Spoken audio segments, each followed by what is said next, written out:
नमस्कार. आज मस्त आपल्याला गवारच्या शेंगाची रस्सा भाजी बनवायची, तीही झटपट होणारी आणि एकदम साध्या सोप्या पद्धतीने. आता कढईमध्ये आपल्याला 1 चमचा तेल टाकून घ्यायचं.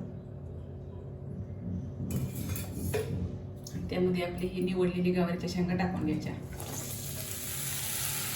आणि थोडंसं मीठ टाकायचं. त्यामुळे काय होतं, गवारच्या शेंगाला पाणी सुटतं आणि शेंगा लवकर शिजतात.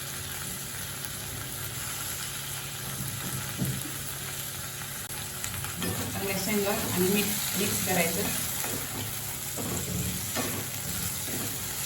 2-3 मिनिटं चांगलं भाजून घ्यायचं.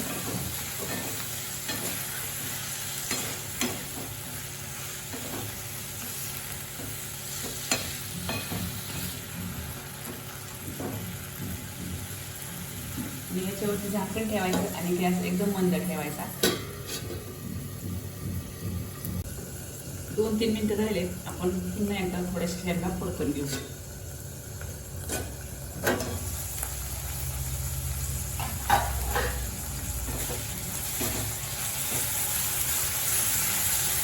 थोडं त्यामध्ये पाणी आहे, आणखी 2-3 मिनिटं आपण झाकण ठेवून शेंगा शिजवून घेऊ.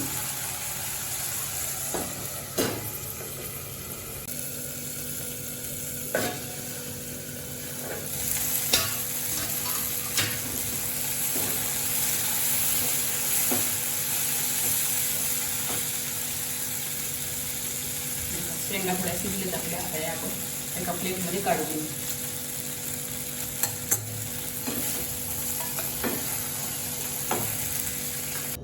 त्याच कढईमध्ये आपल्याला पुन्हा 1 चमचा तेल टाकायचं. तेलामध्ये अर्धा चमचा जिरे टाकायचे. तर जिरे चांगले भाजले की आपल्याला यामध्ये बारीक चिरलेला एक कांदा टाकायचा. गॅस कमी करायचा.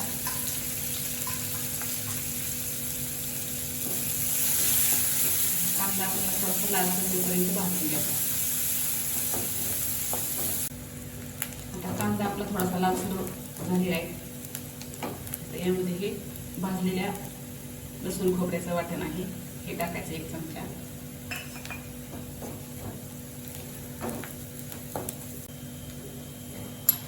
आता हे लसूण खोबऱ्याचं वाटण हे आपलं छान परतून झालेलं आहे.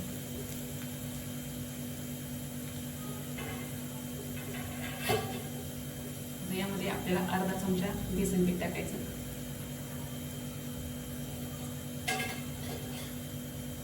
आणि ते चांगलं यामध्ये भाजून घ्यायचं.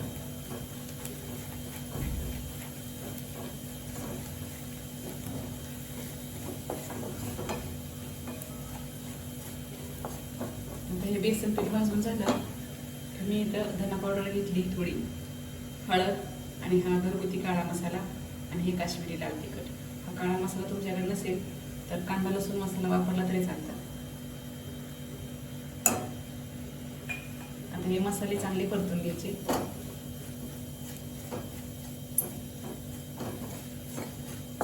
आणि लगेच आपल्याला ह्या गवारच्या शेंगा अगोदर आपण शिजवून घेतलेल्या टाकायच्या.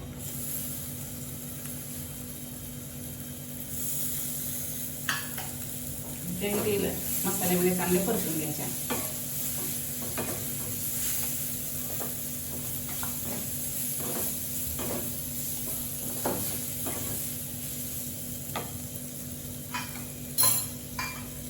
शेंगा परतून झाल्या की यामध्ये आपल्याला गरम पाणी टाकायचं.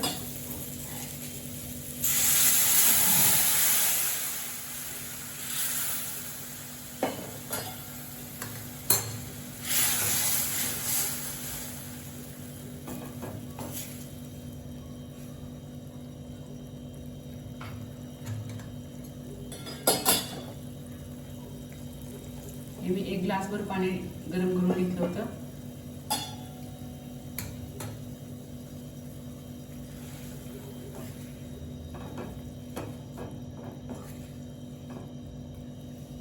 मीठ आपण शिजवताना टाकलेले अगोदरच, त्यामुळे आता थोडंसंच मीठ टाकायचं. आता उकळी आली, यामध्ये 1 चमचा शेंगदाण्याचं कूट टाकायचं. हे मिक्स करायचं आणि पुन्हा आपल्याला झाकण ठेवून आणखी थोड्या गवारीच्या शेंगा शिजू द्यायच्या. कारण आपल्या अगोदर जास्त शिजलेल्या नाहीये, थोड्या शिजल्या होत्या. झाकण टाकायचं 5 मिनिटं या शेंगा शिजू द्यायच्या.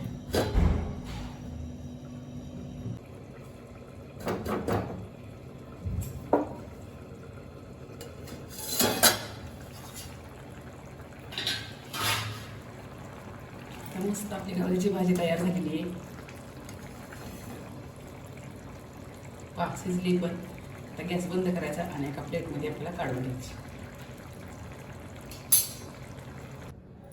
तर मस्त असे एकदम सोप्या पद्धतीने बनवलेली आपली गवारीची भाजी नक्की करून बघा. आवडल्यास लाईक करा, शेअर करा आणि चॅनलला सबस्क्राईब करा.